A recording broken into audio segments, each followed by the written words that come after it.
Amadeus 91.1, Buenos Aires, Argentina.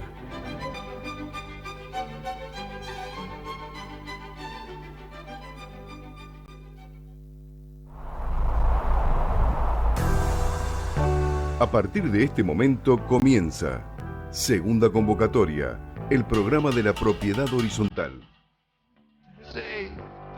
Ideado y realizado por el Foro de Abogados de la Propiedad Horizontal.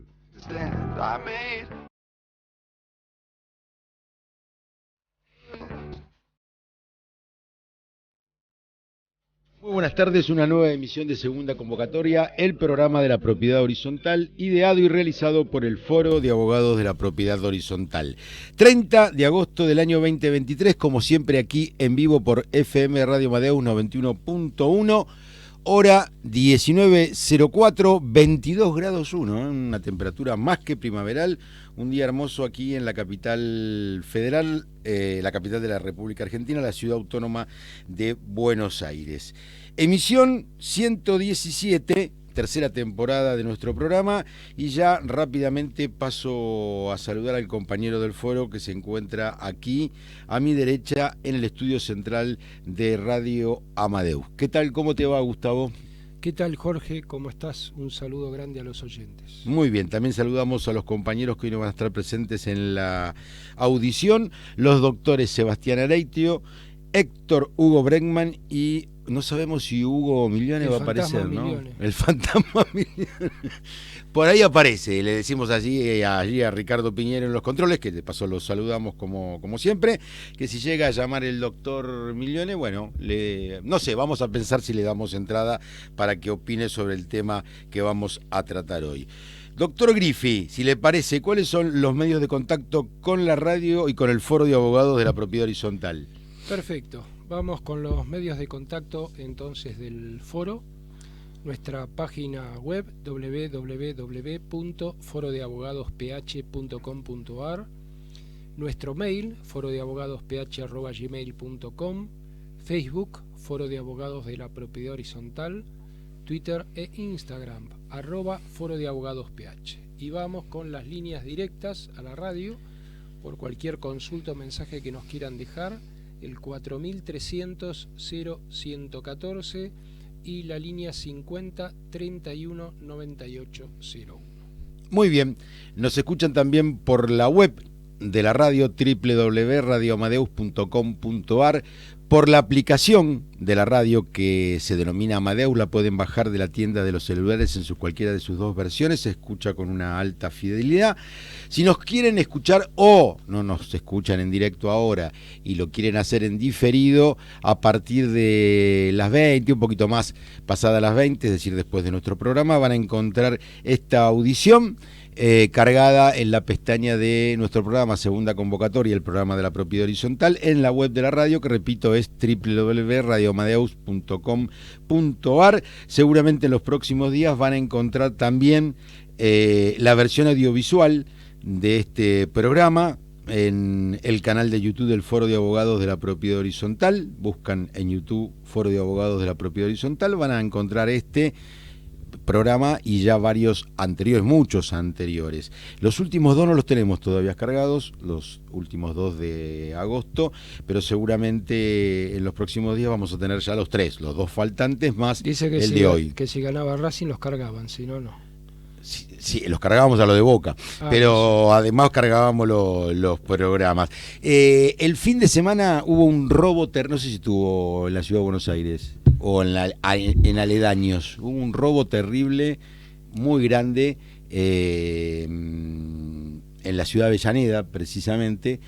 Quiero alertar a todos los vecinos, cerca de hay una caja de zapatos ahí pintada de rojo y blanco en la Avellaneda. Los que conocen Avellaneda seguramente ya se dieron cuenta, y los que no conocen también se dieron cuenta de dónde es el lugar, ¿no? La situación geográfica, hubo un robo muy grande. Doctor, esperemos que no se repita las próximas semanas. No se dedique al fútbol porque después los oyentes se quejan. Dice, nosotros nos comunicamos para escuchar hablar de derecho. Sí. Y escuchamos ahí es cierto, al Napoleón cierto. de Racing. Pero hoy es un día muy futbolístico. Sabemos que a partir de las 21:30 esta camiseta va a brillar. No lo están mirando. Sí, nos están mirando cuando nos vean a través de la versión audiovisual en el canal Pero de YouTube. Su compañero va a brillar. de la vereda de enfrente de Avellaneda no lo está mirando. Va a brillar bajo las luces LED del cilindro de Avellaneda. ¿Qué nos queda, doctor, el WhatsApp? Nos queda el WhatsApp, exactamente. Estaba esperando que se terminara con su diatriba deportiva. 11 23 95 1992. Bárbaro. Creo que está hecha toda la presentación, Ricardo. Entonces, por lo tanto, vamos a lo nuestro. El tema central en segunda convocatoria. Muy bien, la semana pasada hicimos un pequeño esbozo porque casualmente cuando el miércoles iniciamos este programa, como siempre en vivo, ya teníamos la información fresca de que la Cámara de Diputados había aprobado, le había dado media sanción a un proyecto de reforma de la ley de alquileres, especialmente lo referido a los alquileres habitacionales. Posteriormente, días posteriores, pudimos conocer todo el proyecto que se aprobó en esa sesión del 23 de agosto del corriente año, y hoy vamos a hacer un análisis de lo que en mi opinión es una atrocidad cometida por la Cámara de Diputados de la Nación, ¿no es cierto? Vamos a hacer el análisis no solamente de los dos puntos principales que son el objeto más sustancial de este proyecto de reforma que ya pasó al Senado de la Nación, sino además de los otros complementos, o los otros institutos que también sufren modificaciones y también hay agregados a lo que era a lo que es la ley 27.551 que regula los alquileres y que reformó el Código Civil y Comercial de la Nación. Claramente esos complementos o agregados son una especie de paisaje decorado de lo que principalmente interesaba, que era lo que habías comentado vos la semana pasada. Y si querés empezamos por ahí. Sí, a ver, mucho se ha atacado a la ley de alquileres. A ver, por supuesto que hay muchas opiniones diversas, e incluidos nosotros dentro del foro, tampoco tenemos una opinión completamente unívoca. Exactamente, también hay algunas disidencias, ¿no? Yo en lo personal creo que la ley no es una mala ley. Obviamente la situación económica es un poco la que ha torcido las características propias de la ley, y bueno, los puntos que más se han cuestionado son de alguna manera los que más se están reformando o los que más se han evaluado, pero me parece que todo deviene de la situación económica, ¿no? Porque si no hubiese habido este problema inflacionario o hubiésemos estado con una inflación menor, la verdad que la redacción de la ley no es mala. De hecho, cuando se implementó me parece que también hay otros institutos que son bien vistos, como es el tema de las reparaciones urgentes, como es el tema de la metodología que debe tomar el locatario si le es negado, por ejemplo, el pago de los alquileres. Y bueno, determinadas características que me parecían que eran muy bienvenidas. Obviamente que esta situación económica ha distorsionado y ha generado los dos puntos esenciales que han sido motivo de amplio debate. Uno, por un lado, es el término mínimo de la ley. Vamos a recordar que con la redacción actual y vigente es de 3 años, y lo que se cuestionaba y se intentaba es volver a los 2 años que contaba tanto la ley anterior como el Código Civil, originariamente, antes de la modificación. Y lo otro que también se ha cuestionado es el tema de, no tanto quizás el índice, aunque también hay novedades sobre ese tema, sino la forma en que se podía implementar en cuanto a los periodos en lo que respecta a la actualización del alquiler, ¿no? Es decir, la ley hablaba, a ver, anteriormente en realidad estaba prácticamente de alguna manera no permitido, pero sin embargo todo el mundo lo realizaba y lo efectuaba sin ningún tipo de inconveniente, y bueno, después la ley, a través de su modificación, estableció que la actualización era únicamente una vez por año, ¿no? Y eso, bueno, también de alguna manera fue atacado y cuestionado, y lo que se está proponiendo es una modificación, si no recuerdo mal, creo que cada 4 meses del índice, a través de... Como mínimo 4 meses. Claro, entre a través... 4 y 12, correcto. A través va a terminar de... siendo de 4, obvio. A ver, a través de una canasta, vamos a decir, de índices, que se pueden elegir o se pueden mixturar como para eventualmente implementarla. Ahora vamos a ver si te parece ese artículo. Claro, la verdad que más que una canasta es la decisión del locador, me parece a mí, porque al fin y al cabo bueno, el que va a determinarlo va a ser el locador. Supuestamente habla un poco de negociación. Si te parece, vamos por la reforma del artículo 1198 del Código Civil y Comercial en cuanto al plazo. El plazo mínimo legal, que era de 3 años, pasaría a ser de 2 años, por supuesto, excepto en los casos del artículo 1199 del Código Civil y Comercial, que se refiere a aquellos contratos en donde el plazo mínimo no tiene vigencia. Después vamos a analizar, porque también se reforma el inciso B del artículo 1199. Es decir, de 3 años como mínimo pasamos a 2 años como mínimo. ¿En qué beneficia esto a los locatarios? No, a los locatarios no los benefician nada. Bien. Los locatarios siempre, yo creo que justamente para mí era una de las mejores modificaciones de la ley, porque el locatario cada vez que tiene que renovar el contrato tiene que asumir un costo muy grande. Independientemente, digamos, del precio que le pueda fijar el locador como nuevo canon locativo, ¿no? Muchas veces implica quizás tener que pagar alguna comisión, o implica, bueno, si no se llega a un acuerdo, tener que mudarse con todo lo que implica el costo de un nuevo contrato. Claro. Y los costos de mudanza, con lo cual yo en lo personal no veía mal el tema del plazo, pero claro, también es lógico considerar que si estamos con una actualización anual ante una situación inflacionaria como esta, del 120 o del 130%, es obvio que los propietarios se iban a sentir perjudicados y bueno, un poco lo que está pasando, ¿no? No iban a poner inmuebles en locación.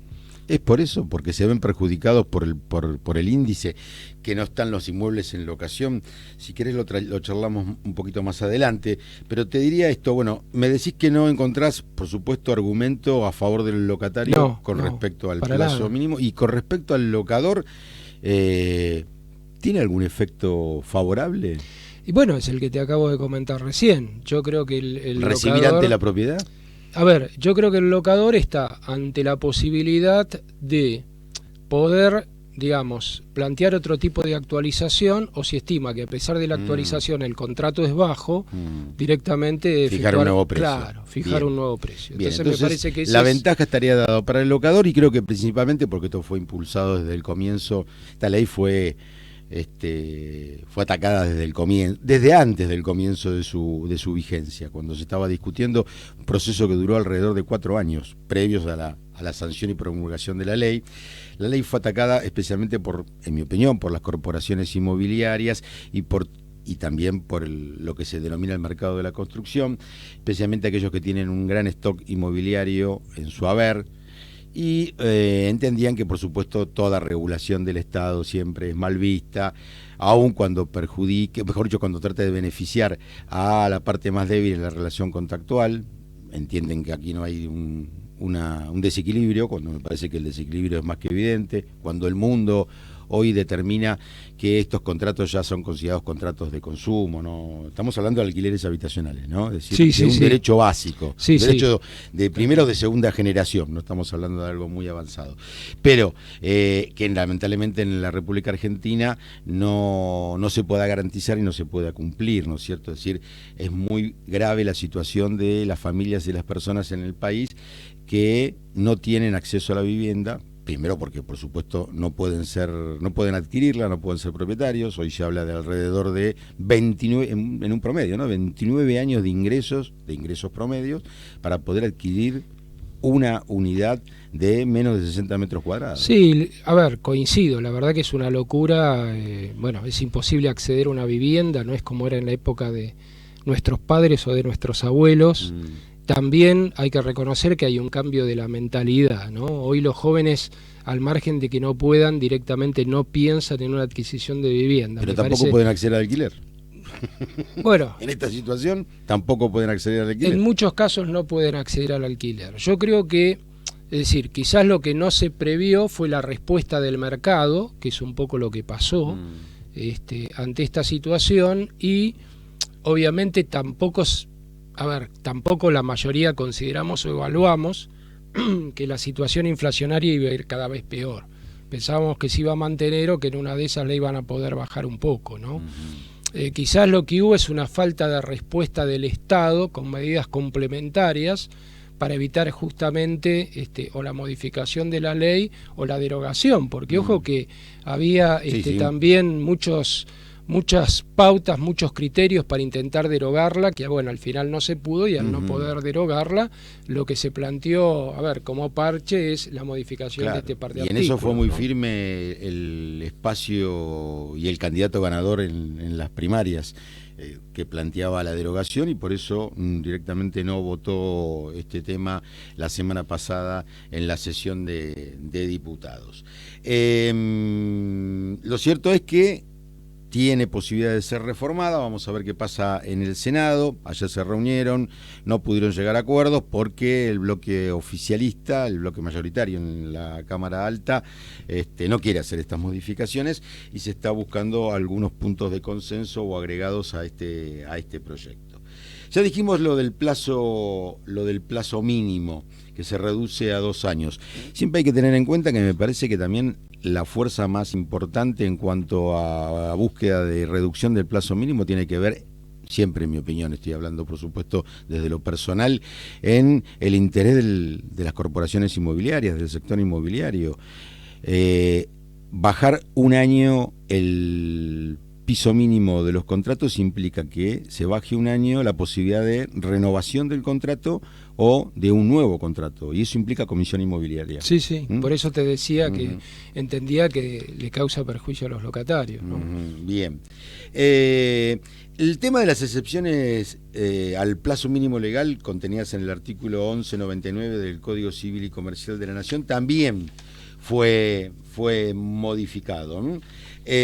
Ahora, en el inciso B, cuando se habla de habitación con muebles que se arriende con fines de turismo, que es un tema también que vamos a tratar de tocar hoy, porque tiene relación directa con esta cuestión de la crisis o déficit habitacional, dice que se considera como plazo del contrato, de los contratos consecutivos, cuando superan los 3 meses, que no se entenderá que, como lo dice actualmente la ley, que no será... No fue hecho con esos fines. Con esos fines, pero ahora se agrega esto: se presume, salvo prueba en contrario, que no fue hecho con esos fines. O sea, ahí está dada la posibilidad. Antes era una presunción iure et de iure. Ahora es una presunción ir tantum, ¿no? Como decimos los abogados, es decir, prueba de emitir prueba en contrario.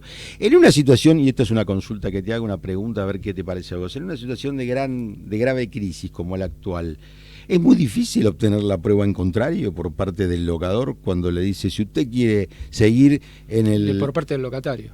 No, por parte del locador. Okay. Y también por parte del locatario, pero más que nada con la imposición del locador, porque digo, al locatario que le alquilen irregularmente, si se quiere, una unidad habitacional que en verdad tendría que estar destinada a fines turísticos, de descanso o similares, pero que se la alquilen para vivienda porque no encuentra otra manera de alquilar un techo, poco le importa. Ahí la cuestión es el precio. Yo creo, Jorge, que no es muy difícil, pero obviamente hay una inversión de carga de la prueba que perjudica.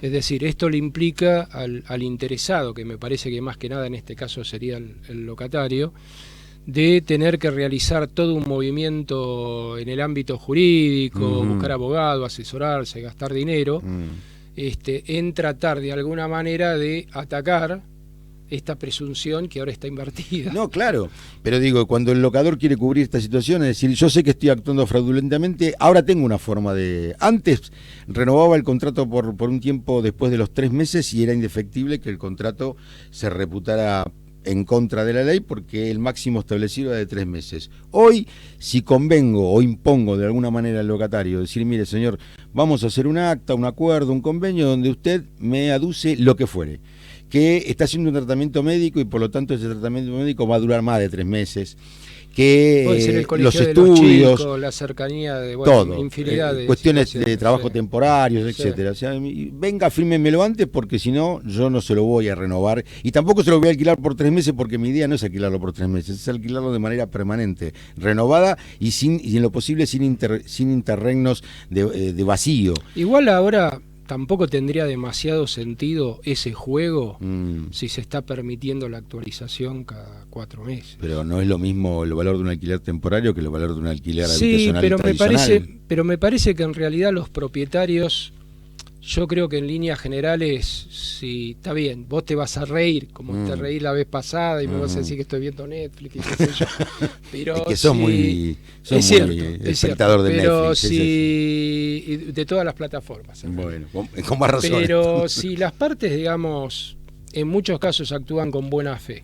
Bueno, vamos a hablar por eso. Me encantó. Vamos a hablar, a ver, tenemos todo tipo de propietarios. Tenemos una gran gama de propietarios que son personas que tienen únicamente un solo inmueble.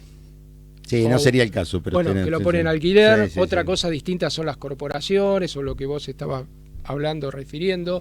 Habría que ver en el mercado cómo está compuesto la posibilidad de bienes inmuebles que se pongan con relación al local, pero yo me imagino que el propietario lo que le interesa es tener un buen locatario, tener una buena relación y obviamente no sentir que su ingreso está depreciado. Entonces yo creo que si ese propietario de alguna manera siente que sus ingresos están defendidos, me parece a mí que no tendría motivo para intentar valerse de un mecanismo fraudulento. Me parece que el mecanismo fraudulento nace más que nada cuando el propietario dice: no, estamos ante una situación donde lo que estoy cobrando hoy son $200 y en 3 meses son 50.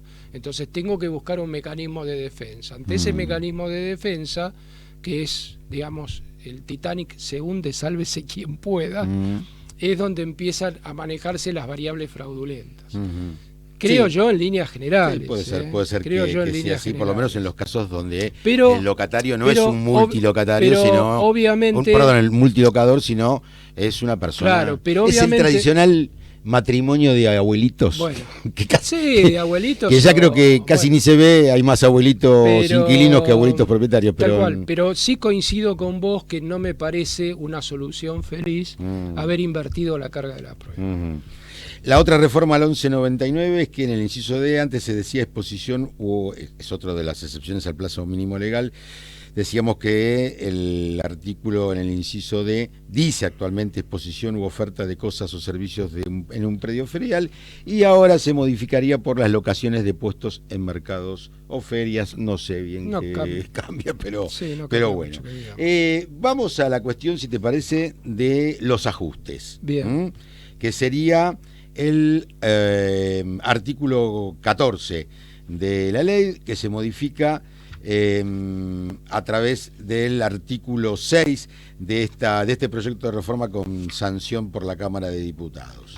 ¿Qué dice ahora? No sé si lo tenés ahí a mano, si no te lo voy leyendo. Dice, tengo todas las hojas. Sí, las tenés mezcladas, pero bueno, dice los contratos de locación, la novedad, ¿no? Los contratos de locación de inmuebles con destino a uso habitacional, el precio del alquiler debe fijarse como valor único, hasta ahí vamos igual, y por periodos mensuales, hasta ahí es lo mismo, sobre el cual podrán realizarse ajustes con la periodicidad que acuerdan las partes por intervalos no inferiores a 4 meses. Con lo cual, menos de 4 meses no puede ser para el ajuste, puede ser mayor a 4 meses, claramente va a ser de 4 meses. Muy raro que alguien convenga de otra manera o que un locatario pueda buscarle la vuelta y lograr la anuencia del locador en un plazo mayor. Y acá viene lo más complicado de la cuestión. A los fines dispuestos en el párrafo anterior, dice el proyecto aprobado en diputados, para los ajustes las partes deberán convenir el mecanismo de actualización del precio del alquiler al inicio de la relación locativa, pudiendo aplicar a tales efectos el índice de precios al consumidor, IPC, el índice de precios mayoristas, IPM, y o el índice de salarios, IS, elaborados por el Instituto Nacional de Estadística y Censos, INDEC, o una combinación de dichos índices según las partes acuerden. ¿Qué poder negocial tienen los locatarios para determinar un índice, otro índice, un mix o una combinación de índices? Sí, yo te diría que ninguna, pero bueno. Acá lo encontré, vamos todavía. Bueno. Pero A ver, bueno, no es una variante muy distinta a lo que sucedía en el mercado, ¿no? De que de alguna manera un poco el locador interpusiera el índice. Fíjate que... Bueno, el índice hasta ahora lo fija el Estado, claro, a través de la ley, un año. Pero ¿cuál es el problema que se ha presentado con ese índice? El incumplimiento de la ley. No, el incumplimiento de la ley no. Vamos a ir por ese índice. A ver, acá en realidad con la ley actual, a mí me parece, Jorge, como está redactada, se están perjudicando las dos partes. Porque se está perjudicando. A ver, el propietario que dice, yo no puedo actualizar, se me está depreciando, por eso cuando tenga la posibilidad al locatario lo mato. Cuando tenga que renovar... Lo mato. Y por otro lado, los locatarios están viendo que si bien la actualización es una vez por año, con el índice actual, que en realidad no es culpa del índice, por eso es culpa de la situación económica, están pagando más del doble. Bueno, está bien porque la inflación es alta. Claro, sin embargo, pagan por debajo, el índice es por debajo de la inflación. Pero hay, como hablábamos la vez pasada, hay un grupo muy grande, que estamos hablando casi del 50% de la población, que o trabaja en negro, o es monotributista, o es trabajador independiente, y que no tiene la defensa de la posibilidad de una paritaria que en una de esas le compense lo que pueda hacer el aumento de ese índice. Por eso, pero reitero, no me parece que en realidad sea un problema de fondo de la ley. Me parece que viene derivado de la situación económica. Lo que te quiero decir es que me parece que cualquier índice que se aplique, mientras estemos en una situación como la actual... Sí, siempre va a ser complicado, claro, siempre van a estar por los desajustes macroeconómicos. Ahora digo, hecho, ¿por qué no bajaron el índice a 6 meses y ya más o menos compensaba la situación? De hecho, te digo más, aquellos que en una época muy felizmente contrataron cada uno trató de hacer lo que pudo y algunos pudieron sacar un crédito en UVA para comprar una vivienda, ahora están desesperados. Pero eso es porque el sistema era malo. No, el sistema no era malo. El problema es el índice también que está siendo objeto con motivo de la situación actual. Bien. Yo digo, ¿por qué no bajaron a 6 meses y aplicando el índice del Banco Central? Ya que ¿vos decís en esta modificación? Claro, en vez de armar este mix que en verdad lo va a imponer el locador. Pero sabemos que es así, no va a haber negociación alguna. Pero hoy por hoy, Jorge, en la situación actual, 6 meses estás hablando de un 70% de depreciación. Entonces no podés manejarte con 6 meses. Esa es la realidad. Ahora, quizás habría que haber buscado... te doy la derecha, 4 meses, pero ¿por qué modifican el índice? Bueno, estamos de acuerdo. Estoy de acuerdo. Yo quiero ver detrás del telón de la modificación. Pero te digo más, establece directamente el índice de salarios. Claro, o por ejemplo el índice salarial. O establece, o que el locatario acredite qué actividad desarrolla y que sea la actividad a la cual él está vinculado por convenio colectivo. Sí, ahí podríamos llegar a tener algunos inconvenientes porque habría algunas actividades que... No, estamos hablando de los que estén... Sí, regularizados, formales, pero hay algunas actividades que siempre tienen una en cuanto a la posibilidad en las paritarias, una menor capacidad de negociación de los sindicatos, y entonces por ahí se plantearía la discriminación de que el locador puede elegir, y mirá, yo prefiero a un petrolero que a un trabajador de comercio. Cuando constituye. Claro. Bueno, pero ahí quizás puede haber otras medidas que también son accesorias. Vos sos muy bueno, Gustavo, vos sos muy bueno. Gracias. ¿Vos crees que esta modificación con estos índices, todo fue hecha en favor de ambas partes para... No, yo no creo que fue hecho en favor de ambas partes. Yo lo que creo que es un parche y es una curita que se está poniendo en una herida de 5 centímetros. O en un desgarro como tuve yo de 28 milímetros, que me duró casi 3 meses. Pero bueno, son parches que se están poniendo. Habría que evaluar qué otra solución de fondo se podría tomar. En una de esas habría que tomar una serie de baterías mucho más profundas que las que se están evaluando de ventajas impositivas o de ventajas para el propietario para que ponga el inmueble en locación. Que ahora eso también lo vamos a ver en la segunda parte del programa. Antes de ir a la pausa, si te parece, ahí que te vas ubicando con tus papelitos, vamos al agregado que se hizo en el artículo 1201, el 1201 del código. Yo también tengo un lío acá con los papelitos. Habla de, en cuanto agregado al actual 1201, Se entenderá como urgente, esto tiene que ver con las reparaciones, Sí. ¿no? ¿Te acordás que las urgentes, 24 horas, obligación Sí. de actuar del locador? Ahora se dice que como urgente cualquier reparación de aquellas, se entenderá, cualquier reparación de aquellas prestaciones que por su gravedad impidan o obstaculicen el uso y goce convenido sobre el bien locado. Se especifica, se aclara que sería urgente, Me parece ¿no? bien. Cuanto mejor se aclare, Bueno, bienvenido. bárbaro. Si te parece, vamos a la pausa musical y volvemos en un ratito siguiendo con este tema. Foro de Abogados de la Propiedad Horizontal. Soluciones jurídicas para consorcios, conjuntos y desarrollos inmobiliarios. www.forodeabogadosph.com.ar. Correo electrónico forodeabogadosph@gmail.com. En Facebook, Foro de Abogados de la Propiedad Horizontal. En Twitter, @Foro de Abogados PH. Y en Instagram, Foro de Abogados PH.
pero qué gran gusto me estoy dando. Rosa Feola en Non si dà foglia maggiore, en la ópera de Gioacchino Rossini, Il Turco en Italia.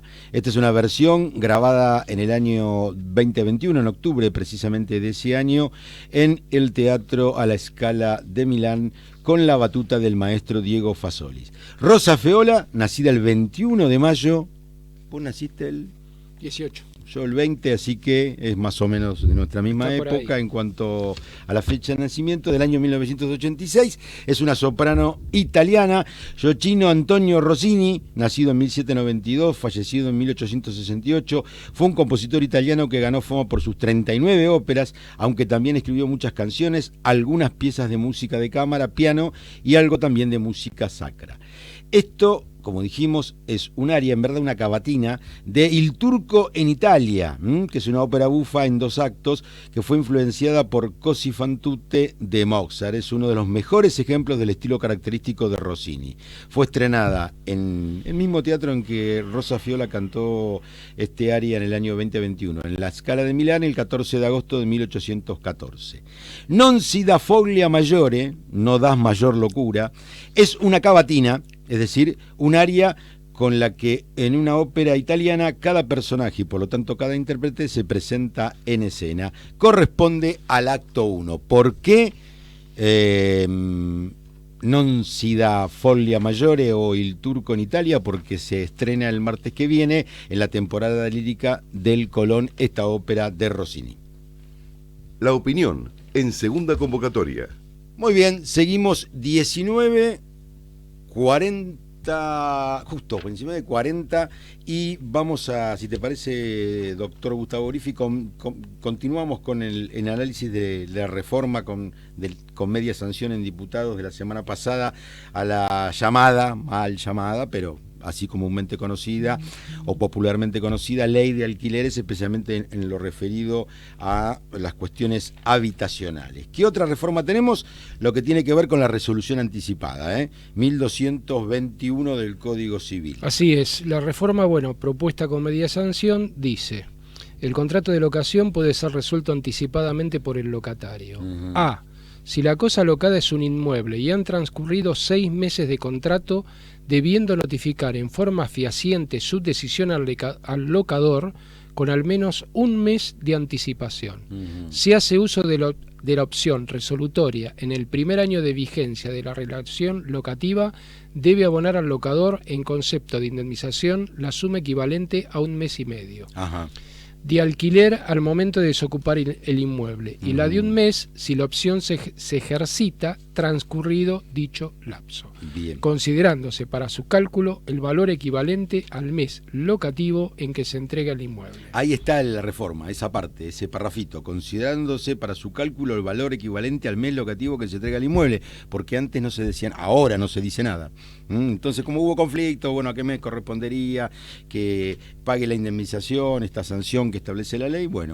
Ahora se aclara que va a ser al valor del equivalente al mes locativo en que se entrega el inmueble. Perfecto. Y bien, continúa los contratos de inmuebles destinados a vivienda cuando la notificación al locador se realiza con una anticipación de 3 meses o más, sí, y dicho preaviso opere sus efectos luego de haberse cumplido 6 meses de contrato, no corresponde el pago de indemnización alguna por dicho concepto. Correcto. En el inciso B del proyecto con media sanción va en el sentido de modificar también el inciso B del actual 1221 del Código Civil, estableciendo que en los casos de las excepciones al plazo mínimo legal, es decir, el artículo 1199 del Código Fondal, se deberá abonar al locador el equivalente a 2 meses de alquiler, hasta ahí es lo mismo, pero se aclara, considerándose para su cálculo el valor equivalente al mes locativo en que se entrega el inmueble. Me parece que eso es más o menos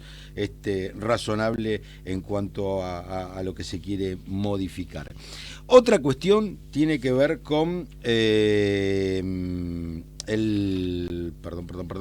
tema de la inscripción. La inscripción, artículo 16 de la ley, en su momento de la ley 27.551, que ahora también se modificaría. Dice así: los contratos de locación de inmuebles deben ser declarados por el locador ante la Administración Federal de Ingresos Públicos, AFIP, dentro del plazo, en la forma y que en los alcances que dicho organismo disponga.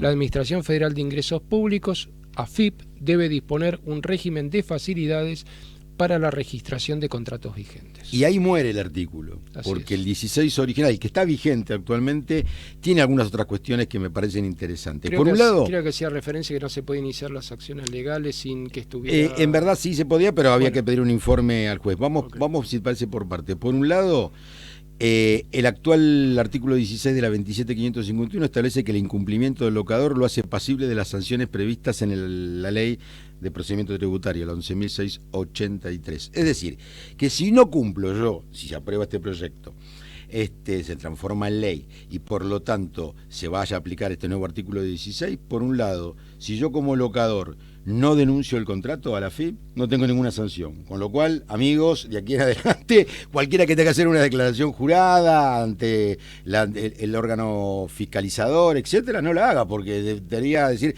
tengo que ser iguales ante la ley. Si tenés que declarar la declaración jurada en el monotributo, en autónomo, una declaración jurada de impuestos, y no la hagas. O si la haces, hacela cuando quieras, porque igualmente acá no debería haber sanción. ¿Por qué no van a sancionar al locador si no cumple con la ley? Porque ahí no hay sanción, no hay una obligación y no hay sanción, cosa muy rara por supuesto, pero al resto de los contribuyentes sí. Me parece un poquito injusto y un poquito que además se devela la intencionalidad del legislador, ¿no? De los legisladores que están intentando esta reforma. Se elimina de la ley o del artículo de la ley el párrafo que dice: cuando se inician acciones judiciales a causa de la ejecución de un contrato de locación previo a correr traslado de la demanda, el juez debe informar a la Administración Federal de Ingresos Públicos de la Nación, es decir, AFIP, sobre la existencia del contrato a los fines de que tome la intervención que corresponda. Esto no iría más. Algunos adujeron, porque acá tenemos siempre esto corre por mi cuenta, una serie de colegas, algunos que normalmente se los escucha en medios de comunicación o también en medios gráficos, que bueno, además de encontrarles desde el año 2020, desde la sanción de la ley, una serie de gambitos y formas de eludir la ley, de las más insólitas y fraudulentas, además han aducido que, esto demora demasiado los juicios. Un oficio, ¿cuánto demora en un juicio? Hoy, teniendo en cuenta los sistemas de oficios electrónicos a través del DEOX. Hay un registro, con lo cual lo único que podría demorar es que en vez de un día tarde dos. Porque sí, igual la FIP toma... Sí, pero se toma su tiempo. Pero, ¿ven? ¿Encontrás en los oficios de este tipo? No, de este tipo no, pero bueno. Yo tengo juicios laborales donde hay librados oficios a la FIP. Y no pasaron informa. 6 meses y no contestó. Bueno, estamos hablando de esto que es sencillo. La FIP lo toma, tiene un registro, mira el registro, mira la base de datos y dice, ¿está o no está? Nada más que eso, no tiene Creo que informar que también otra cosa. había una iniciativa que al final, digamos, no se planteó de evaluar el tema de los alquileres temporarios, ¿no? Como para intentar cerrar el círculo. Sí, hay un proyecto de la diputada Paula Penaca, no se habilitó la discusión en la semana pasada, lo vamos a tratar, es muy interesante, yo lo estaba leyendo en extenso, pero tiene que ver con estas cuestiones porque precisamente, ahora si te parece hacemos algún comentario sobre la cuestión, los alquileres temporarios han de alguna manera reemplazado los alquileres tradicionales, con los efectos negativísimos que tienen para las familias y las personas locadoras. Otra cosa que se eliminaría con esta reforma al artículo 16 es que de aquello que dice en el tercer párrafo actual, sin perjuicio de la obligación del locador, cualquiera de las partes puede informar la existencia del contrato a la Administración Federal de Ingresos Públicos de la Nación, AFIP, a los fines dispuestos en el presente artículo, en los términos de esta autoridad disponga. Esta reforma se puede entender que obligar al locador implica no permitirle al locatario hacer la denuncia. Si el locatario se va a ver beneficiado, por ejemplo, denunciando ese contrato en una ¿Pero vos reducción estimás del que impuesto? eso implica no permitir hacerle la denuncia? Y porque es lo que intentaron hacer, por eso yo creo que por eso sacaron el tercer párrafo. Yo creo que lo que saca es la obligatoriedad. Pero me parece que si el locatario quiere hacer la denuncia, la puede hacer. Claro, yo entiendo lo mismo, pero la intención, por eso digo, pero la intención y la explicación que le han dado a este artículo es esa. La obligación únicamente ahora es del locador. No se le da la posibilidad o no la tiene. No creo, bueno, eliminando Me parece que es ridículo. Pero bueno, claro, pero ¿por qué se elimina el tercer párrafo? Si el tercer párrafo dice, sin perjuicio de la obligación del locador, cualquiera de las partes puede informar. Lo que se ha intentado es decir, no cualquiera de las partes puede informar. El único que puede informar es el locador. Y si el locatario... A ver, no permitirlo es una restricción legal en demasía. Pero no estamos hablando, no estamos hablando de una redacción estricta que establezca la prohibición por parte del locatario. Eso no está claro. Con lo cual el locatario, si quiere, la puede hacer. Yo entiendo que sí, lo debería hacer además porque le puede servir, porque él puede grabar de ganancias si es empleado a través de él, hasta un tope determinado por año, del alquiler que va pagando. Pero te lo puedo asegurar, este tercer párrafo no se agregó porque lo único que pretenden los que intentan reformar la ley, eso no me cabe ninguna duda, es que el único obligado sea el locador y que si denuncia, y si le interesa denunciar, y si no denuncia tampoco tiene sanción, con lo cual es pur legalería, porque si tenés una obligación y no hay sanción al incumplimiento, sabemos que se diluye la obligación. No, pero yo creo que sanción igual hay. ¿Y cuál sería si no hay sanción? Si estás incumpliendo una obligación establecida... ¿Y pero dónde la fijás? Porque antes era claro, era el incumplimiento que le hacía pasible de sanciones establecidas en la ley de procedimiento tributario. ¿Y ahora cuál sería? Pero la sanción igual está, me parece. Pero ¿dónde? A ver, si establece... Gustavo, tenemos que ser muy taxativos. Es derecho sancionatorio. Tiene que haber una norma que determine cuál es la sanción. Estoy de acuerdo, pero si te están diciendo que tenés que inscribirlo en la FIP y no lo inscribís, como cualquier incumplimiento que podés tener ante la Administración Federal de Ingresos Públicos... Vos sos bueno en serio. Vos sos bueno de corazón, vos sos bueno en serio. ¿Y por qué eliminaron este parrafito que dice el incumplimiento del locador lo hace pasible de las sanciones? Bueno, a la gente buena no hay con qué darle. No mira las malas intenciones, porque nunca las tiene en cuenta. Bueno, ¿qué otra cosa te parece que podemos...? Mira, si te parece, podemos hablar de los agregados, precisamente, de la ley. Los incentivos. Ahí está, eso me gustaría, porque ahí me parece que más o menos hay algo interesante. A ver, bienes personales, artículo 10. ¿Estás ahí? Sí, estaba en el 9. Pero bueno, dale, vamos al 9 que tenés monotributo, dale. Bueno, dice, modifíquese el artículo 2 del anexo régimen simplificado para pequeños contribuyentes, monotributo, título segundo de la ley 26.565 que quedará redactado de la siguiente manera. No realicen más de 3 actividades simultáneas o no posean más de 3 unidades de explotación. En el caso de la actividad de locación de inmuebles mediante contratos debidamente registrados, se considera como una sola unidad de explotación independientemente de la cantidad de propiedades afectadas a la misma. Después, el artículo 10, que habla sobre bienes personales, dice exención. Incorpórase el inciso I al artículo 21 del título sexto del decreto 281/97, ley 23.966, que bueno, ya sabemos que es la del código, ¿no? De impuestos sobre los bienes personales, que quedará redactado de la siguiente manera. Creo que sí, no sé si es sí o L, pero me parece que es... L, porque es la reforma a la ley de bienes personales en ese artículo, en el 21. Bien, los inmuebles destinados a locación para casa-habitación con contratos debidamente registrados, cuando el valor de cada uno de ellos sea igual o inferior al monto establecido en el segundo párrafo del artículo 24. Y después, bueno, tenemos el artículo 11, que es el impuesto a los débitos y créditos bancarios, que dice, incorpórase como inciso D del artículo segundo de la ley 25.413 el siguiente. D. Los créditos y débitos en caja de ahorro o cuentas corrientes bancarias utilizadas en forma exclusiva para las operaciones inherentes a la actividad de locación de inmuebles con destino casa-habitación, cuyos contratos se encuentran debidamente registrados conforme a la reglamentación. Bien. El artículo 8, que es uno de los agregados o novedades que establece el proyecto con media sanción, me parece muy interesante. Habla de la publicación de estadísticas, que dice que se incorpora el inciso K al artículo 19 de la ley 27.551, que quedará redactado de la siguiente manera. Inciso K.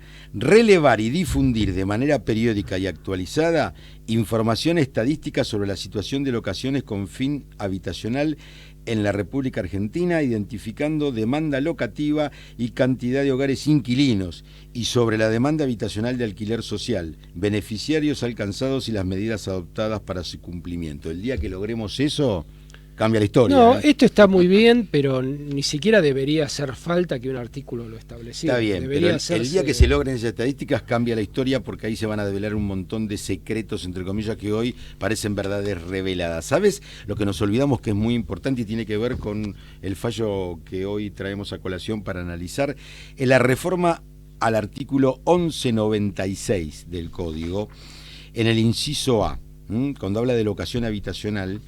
El actual inciso A dice, bueno, que no está permitido, o mejor dicho, no se puede obligar a el pago de alquileres anticipados por periodos mayores a un mes. ¿Tenés ahí el 1196? Lo estoy buscando. Si no, te lo leo para que me comentes tu opinión. Sí. Dice el proyecto, el pago de alquileres anticipados por periodos mayores a un mes, y ahora agrega, sin perjuicio de aquellos pagos anticipados que el locatario decida realizar al inicio o durante el transcurso del contrato. Ya lo veo, doctor. Le veo los dientes. Está muy divertido. Le veo los dientes. Argumento de algunos colegas que dicen, pero ¿cómo le vamos a prohibir al locatario que pague por adelantado? Hay fila de locatarios que lo que intentan es pagar por adelantado los alquileres, no solamente al comienzo, sino además durante el transcurso del contrato. Por favor, esta es la llave, mi opinión, no sé la tuya, y no quiero comprometerte en esto, es la llave para que el locador le diga al locatario, mire, le alquilo esto, son 2 años, pero necesito que me pague el primero por adelantado, si no, no se lo alquilo. Sí, pero eso tiene una ventaja, que es el tema de ahora con el cambio de actualización, sí, cada 4 meses, sí, el inquilino podría tener la ventaja de decir, bueno, pago 2 años por adelantado, entonces obviamente pago a valor actual. Y no sabemos lo que puede pasar dentro de... Si va a pagar más, va a pagar menos. Todo depende, pero sí reconozco que es obviamente una llave para que el locador le pida cualquier cosa, porque se lo hace firmar y se acabó. Te lo digo sinceramente, no es el primer caso, pero es uno de los más paradigmáticos en la historia de nuestra joven democracia de 40 años, en donde he visto a una porción de la representación política en la Cámara de Diputados tan directamente absorbida por los intereses corporativos, por los intereses del... No digo de los locadores, porque los locadores en esto no cortan, no tallan, por lo que sería el sistema político inmobiliario. Han sido absorbidos y directamente se han transformado no en representantes políticos del pueblo, sino en representantes Jorge, de un sector. Pero ¿sabés qué pasa? A ver, nuestra política es pendular, ¿sí? Entonces, esto es una olla a presión. Como era una olla a presión, habría que levantar la tapa de cualquier manera. Y en una de esas no la levantaron de la manera más feliz. Pero está claro que se encontraban presionados a tener que hacer lo que hicieron. Bueno, lo cierto es esto. Tomo tus Disculpame, palabras. Sí. Esto es, de alguna manera, y yo creo que ahí podés llegar a coincidir, es un poco parecido al tema de la legislación laboral. Obviamente sabemos todo el criterio, derechos adquiridos, etcétera, etcétera, pero hay quien cree que el tema se pasó tanto del otro lado que ahora tendría que venir un mecanismo nuevo y modificar toda la normativa laboral. Y es una situación parecida. Es decir, lamentablemente pasamos de un péndulo bandazos. al otro. Bandazos que le diríamos, más allá que también hay mucha argumentación para esa cuestión, pero no es nuestro métier por ahora y no lo vamos a poder abordar. Me gustaría que comentamos el tema del depósito en garantía. Históricamente, así también lo determina la actual ley vigente, el depósito en garantía es a los efectos de ser aplicado, una vez terminado el contrato locativo, a deudas que pueda tener el locatario con respecto a servicios, a reparaciones que quedaron pendientes, por supuesto por acción de él o por falta de mantenimiento cuidado por parte de las obligaciones que tiene el locatario. Y hay un sistema hoy que establece, me parece que acertadamente, en donde, bueno, podemos tener en cuenta que la sostenemos a través de... una vez vencido el contrato, tomamos como antecedentes las últimas, por ejemplo, boletas o facturas de los servicios que interesan a la unidad habitacional cuyo contrato se acaba de concluir, o las retenemos hasta cierto momento por parte del locador, hasta tanto lleguen esas facturas, o también inclusive, en lo que a nosotros nos respecta, más directamente, las liquidaciones de expensas del... Hoy es mucho más fácil, porque Sencillísimo. tenemos un nivel de acceso a la información que nos permite prácticamente, yo diría, con una anticipación de 10 o 14 días de tener el conocimiento de la facturación, Claro. lo cual no daría como para mucho problema. Exactamente. Pero sin embargo, sigue habiendo problemas con los depósitos, ¿no? Porque no pueden, por supuesto, ser aplicados a deudas locativas, sino a estas que dijimos en particular, y además porque son, lamentablemente, en muchos casos, retenidos por los locadores. A cuento de esto viene este fallo que vamos a hacer un breve comentario, si te parece. Sí, no nos queda... ¿no? 2 minutos. Ah, mira vos, 19:58. Te juro que se nos pasó. No me di Usted, cuenta. doctor, está con una adrenalina que no quiero ni pensar en la cancha. Falta poco. En la cancha va a bajar y lo va a agarrar a trompadas al árbitro por y favor, lo va a agarrar tan a trompadas violento, al arquero de Boca, Aparte aunque le lleve 2 metros de alto. Es difícil llegar. El arquero de Boca es el arquero del club, de nuestro club, pobre chiquito, criado en Racing, nacido y criado en Racing. Bueno, el fallo era Jara, Roberto, Marcelo con Barzán, Sandra Liliana y otros sobre menor cuantía del juzgado de paz de Chipoleti, provincia de Río Negro. Vamos a hacer algún comentario quizás en la próxima. No sé, discúlpeme, la verdad que discúlpeme, Ricardo, hoy no medimos bien el tiempo. Está con mucha adrenalina, no está muy eufórico, muy eufórico. 19:59. Más o menos agotamos el tema de la reforma. Igual y hay que ver qué pasa, porque está pendiente, por eso, obviamente, la mitad de la sanción y todo esto puede quedar en la nada. Mañana ¿no? siguen trabajando en el Senado con esta cuestión. No le aviso una buena fortuna, espero que así sea, por mi lado, pero no porque sea el locatario, quiero decir, no porque defienda en particular un sector o a otro. ¿Usted es locatario? No, eso le iba a decir, no soy locatario. Fui locatario y sufrí mucho en la época de las hiperinflaciones. Soy locador, por las dudas si alguno piensa de otra manera. Gustavo, ¿nos despedimos? Bueno, cómo no, un saludo muy grande a los oyentes y la verdad que la he pasado muy bien en el programa de hoy, También, con el ida y vuelta. Como siempre, Gustavo. Disculpe la audiencia, no pudimos seguir agotando los temas, se nos fue la hora del programa. Ricardo, muchas gracias por todo, nos estamos yendo, como siempre, nos despedimos hasta la semana que viene, también saludando a los compañeros ausentes hoy en el programa. Nos vemos en vivo el miércoles que viene, aquí de 19 a 20, en segunda convocatoria, el programa de la propiedad horizontal, después de la cena virtual, antes de Economía y Cultura por FM Radio Amadeus 91.1. Muy buena semana, hasta entonces. Desde la ciudad de Buenos Aires, República Argentina, transmite Amadeus 91.1.